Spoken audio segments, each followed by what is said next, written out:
Welcome back dear student to science Ali channel. तो dear बच्चों, आज हमारा जो टॉपिक है वो है right hand thumb rule.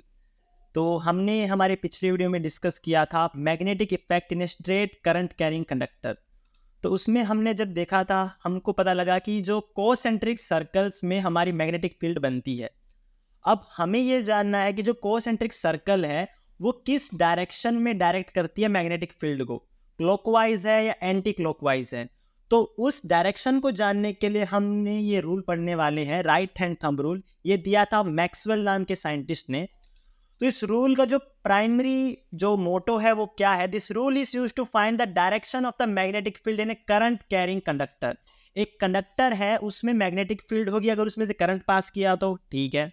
Magnetic field होगी तो उसकी डायरेक्शन कैसी होगी ये हमें बताता है राइट हैंड थंब रूल। तो सबसे पहले तो इस राइट हैंड थंब रूल का जो डेफिनेशन है वो देख लेते हैं। इमेजिन कीजिए कि आपने आपके हाथ में एक कंडक्टर को पकड़ा हुआ है, एक स्ट्रेट कंडक्टर को पकड़ा हुआ है, ठीक है।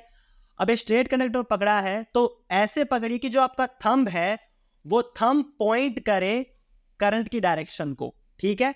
तो अगर आपका थंब करंट की डायरेक्शन में है तो जिस दिशा में आपकी उंगलियां घूमेंगी उस दिशा में मैग्नेटिक फील्ड का जो फील्ड लाइंस बनेंगी, ठीक है। तो ये राइट हैंड थंब रूल है। अब इससे जुड़ी हुई मैं आपको डायग्राम समझाता हूं जिससे आपको पता लगे।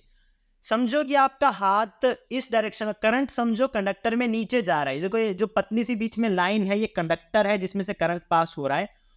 अच्छा, करंट नीचे जा रहा है तो मैंने अपने थंब को, अपने अंगूठे को नीचे रखा।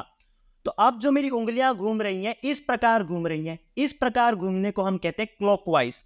तो यानी कि अगर करंट नीचे जा रहा है तो हमारी जो मैग्नेटिक फील्ड है वो क्लॉकवाइज घूम रही है, यानी घड़ी की तरह घूम रही है। अब इसी का ऑल्टरनेटिव केस क्या होगा कि समझो करंट ऊपर जा रहा है तो हमारे कर्ल क्या होगी, फिंगर की जो कर्ल होगी, फिंगर की कर्ल मतलब जो फिंगर मुड़ रही है वो इस तरह से घूमेंगी।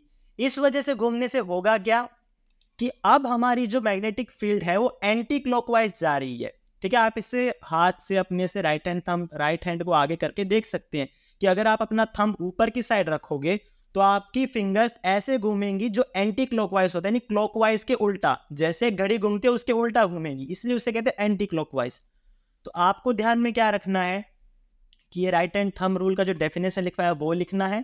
और आपको लिखना है कि अगर आपका करंट का जो फ्लो है वो डाउनवर्ड्स है, नीचे की डायरेक्शन में, तो आपकी मैग्नेटिक फील्ड क्लॉकवाइज होगी, घड़ी की डायरेक्शन में ऐसे गोल घूमेंगी।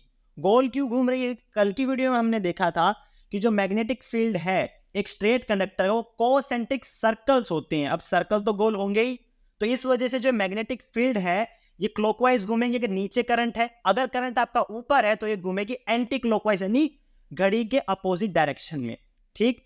तो ये मैक्सवेल का राइट हैंड थंब रूल था, इसे हमने ध्यान से इस वीडियो में पढ़ा। अगले वीडियो में हम आगे डिस्कशन करेंगे मैग्नेटिक फील्ड बहुत अलग अलग कंडक्टर्स में। तो थैंक यू वेरी मच।